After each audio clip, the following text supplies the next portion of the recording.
semuanya. Selamat pagi. Sebelum kita memulai pembelajaran pada hari ini, mari kita bersama-sama membaca doa. Berdoa dimulai. Berdoa selesai. Sebelum memulai pembelajaran pada hari ini, Ibu akan mempresensi terlebih dahulu. Marcella Hadir. Tina Hadir. Utari Hadir. Anissa Hadir. Rizka. Hadir. Oke. Sebelumnya Ibu akan menjelaskan terlebih dahulu tujuan pembelajaran kita pada hari ini. Diharapkan kalian akan mampu memahami apa itu majas dan mampu menganalisis majas di dalam wiki. Sebelumnya, apa kalian pernah membaca puisi? Pernah. Bagaimana pendapat kalian terhadap puisi yang pernah kalian baca? Bagus.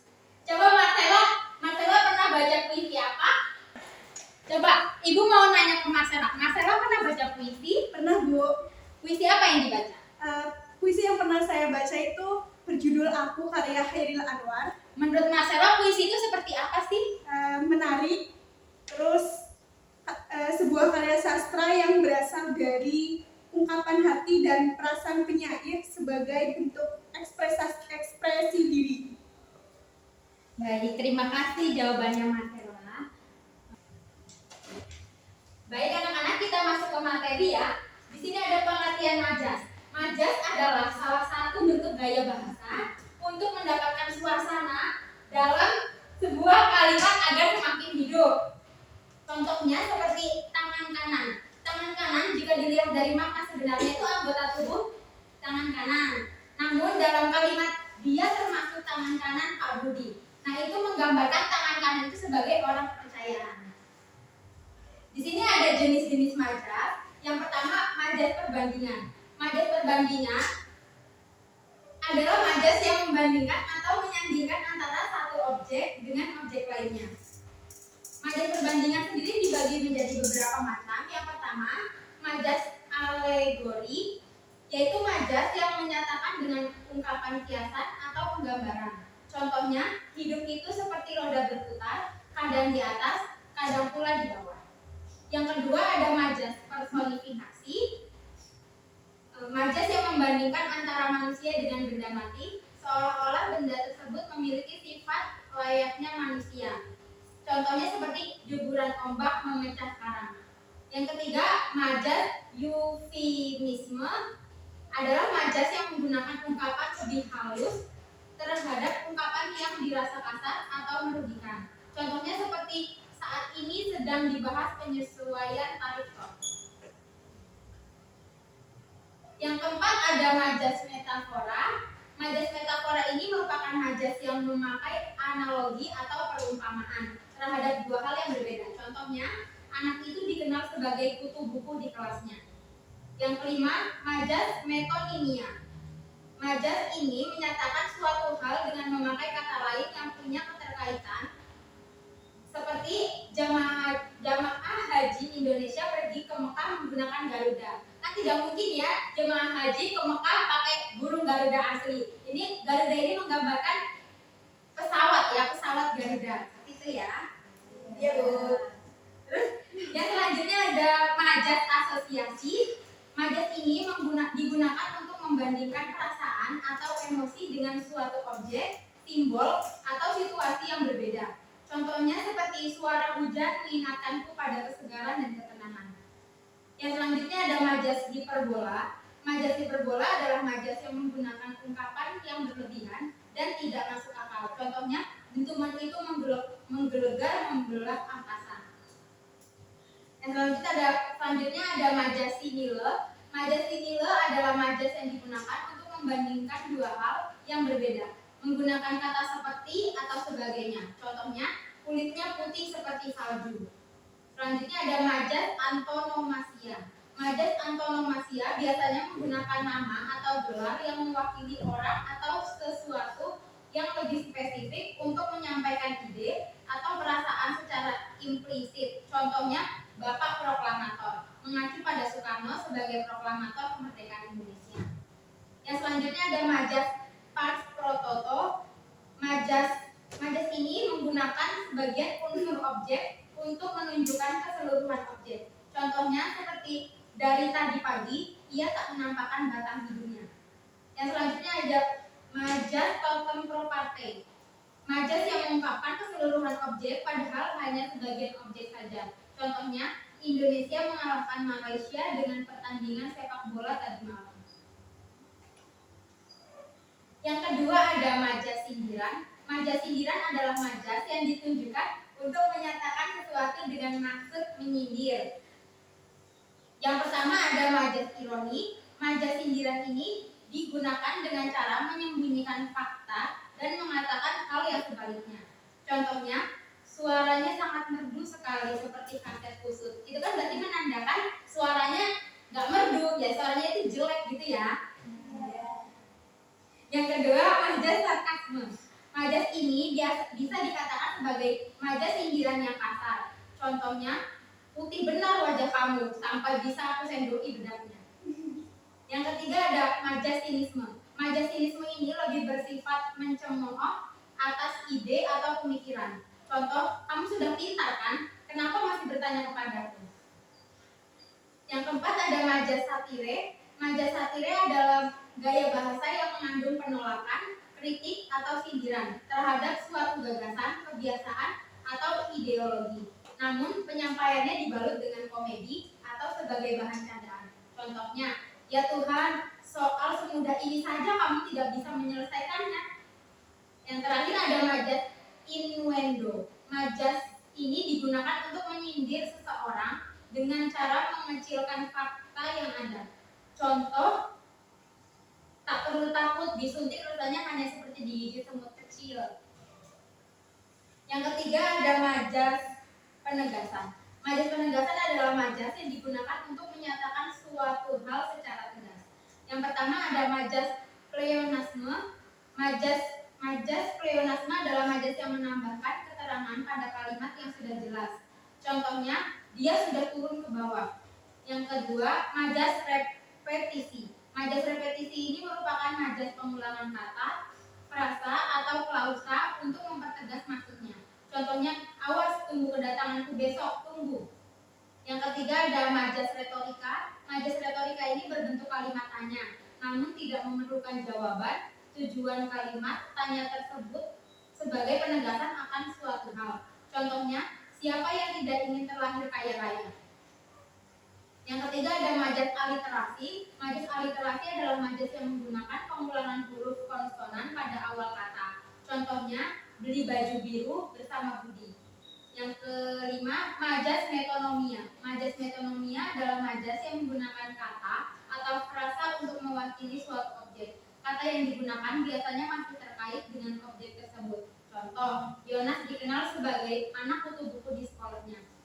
Majas simbolik. Majas simbolik adalah majas yang menggunakan simbol atau lambang untuk mengekspresikan suatu ide atau perasaan. Contohnya, mawar merah simbol dari cinta yang romantis. Terus yang selanjutnya ada majas paralelisme. Majas paralelisme adalah majas penegasan yang menggunakan pengulangan kata. Pengulangan ini memiliki struktur, ritme, atau gaya yang sama untuk menekankan ide atau perasaan. Contohnya, siang hari adalah untuk bekerja, malam hari adalah untuk beristirahat. Yang selanjutnya ada majas tautologi. Gaya bahasa berupa pengulangan gagasan, pernyataan, atau kata-kata secara berlebihan dan tidak perlu. Contohnya, saya percaya, yakin, dan mengimani kalau Tuhan selalu bersama kita. Yang selanjutnya ada majas kiasmus. Gaya bahasa yang berisi pengulangan sekaligus kebalikan dari susunan antar kata dalam suatu kalimat. Contohnya, sering ditemukan dalam keseharian kita, orang pandai merasa dirinya bodoh, namun orang bodoh merasa dirinya pandai. Yang ketiga ada majas pertentangan. Majas pertentangan adalah majas yang digunakan untuk mengekspresikan suatu hal dengan cara mempertentangkan dengan hal yang lainnya. Yang pertama ada majas litotes. Majas yang menggunakan ungkapan penurunan kualitas untuk merendahkan diri. Contoh, silakan datang ke buku yang kumuh. Yang kedua ada majas antitesis. Majas yang menggunakan dua kata berlawanan untuk mengungkapkan suatu pertentangan. Contoh, dia adalah cahaya dalam kegelapan, juga bayangan dalam cahaya. Yang ketiga ada majas paradoks. Majas yang mengandung pertentangan antara kenyataan dengan fakta yang ada, tapi pada kenyataannya mengandung kebenaran. Contoh, daerah ini tandus, tetapi penduduknya makmur. Yang selanjutnya ada majas anakronisme. Majas yang mengandung ketidaksesuaian antara suatu peristiwa dengan waktu seharusnya. Contohnya, di zaman sekarang bayi baru lahir sudah bisa mencari uang. Yang selanjutnya majas sinekdoke. Gaya bahasa yang menyebutkan sebagian untuk seluruh bagian atau sebaliknya. Contohnya, semua mata tertuju padaku, membuatku gugup selama pertunjukan. Yang selanjutnya ada majas oksimoron. Gaya bahasa yang mengandung kata-kata berlawanan dalam satu kalimat. Contoh, ini hatiku bercampur baur antara perasaan cinta dan benci. Yang selanjutnya ada majas kontradiksi interminus. Majas kontradiksi interminus adalah gaya bahasa yang mengandung sangkalan dari pernyataan yang sudah dijelaskan sebelumnya. Contoh, semua peserta lomba sudah siap kecuali perempuan itu. Ada kata-kata hari ini yaitu belajar adalah kunci untuk membuka pintu kesuksesan. Jadikan setiap pelajaran sebagai kesempatan untuk tumbuh dan berkembang. Jadi kita jangan bosan-bosan untuk belajar dan menggali ilmu ya, mencari referensi sebanyak-banyaknya agar kita menjadi manusia yang berguna nantinya untuk masa depan. Itu. Oke, dari materi yang sudah Ibu jelaskan tadi, apakah ada yang ingin ditanyakan? Oke, jika tidak ada, silakan membuat kelompok masing-masing 3 anak, lalu kemudian mencari puisi dan menganalisis majas yang ada di puisi tersebut ya. Ibu kasih waktu 30 menit. Oke, waktu sudah habis. Apakah ada yang sudah selesai? Sudah, Ibu. Oke, yang sudah selesai boleh maju ke depan dulu. Mempresentasikan hasil diskusinya dari kelompoknya. Silakan. Baik, di sini saya akan mewakili kelompok saya untuk mempresentasikan hasil diskusi kami. Di sini kami menganalisis mengenai puisi yang berjudul Aku Ingin karya Supardi Djoko Damono. Di sini ada beberapa majas. Yang pertama yaitu majas personifikasi, yaitu majas yang digunakan untuk menggambarkan benda-benda mati seperti manusia. Dalam contoh puisinya, kayu kepada api yang menjadikannya abu, dan awan kepada hujan yang menjadikannya tiada. Yang kedua yaitu majas repetisi, yaitu pengulangan kata, frasa atau klausa untuk mempertegas maksud dan tujuan penyair. Contoh dalam puisinya yaitu Aku ingin mencintaimu dengan sederhana, yang berulang pada bait pertama dan kedua.